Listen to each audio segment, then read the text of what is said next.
来，乡亲啊，继续来看，这是真正的对牛弹琴。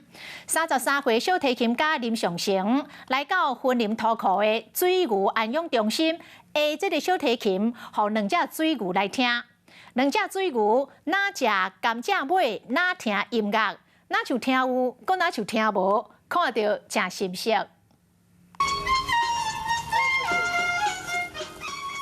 小提琴家林尚成对2只水牛伫下琴，这2只水牛，一只叫阿乐，一只叫安心，因是退休的老水牛，目前伫土库镇内水牛安养中心过着快乐的退休生活。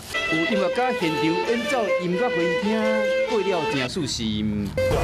我们都是文化部的获奖青年，那我今天呢，就是来这边跟嘉良哥的水牛做文化交流。 目前土库这间水牛安养中心是云林唯一的一间，平常时是外靠林家良卖一寡有限的肉米甲相关的加工品来维持开销。另外，伫文化部协助下，拍算要将无利用的灶卡改造成为是农教育的所在，来研究云林在地农产品。8月会有一个水牛放轻松的一个厨房，也会在我们的老家那边。 会变成一个生命教育。伊嘛希望讲，咱乡亲老营会当到水牛中心去看阿乐甲安心。嗨，我是庄宇杰，想要看到更多的新闻内容吗？赶快订阅华视新闻的 YouTube 频道，并且开启小铃铛，跟着宇杰一起看新闻吧。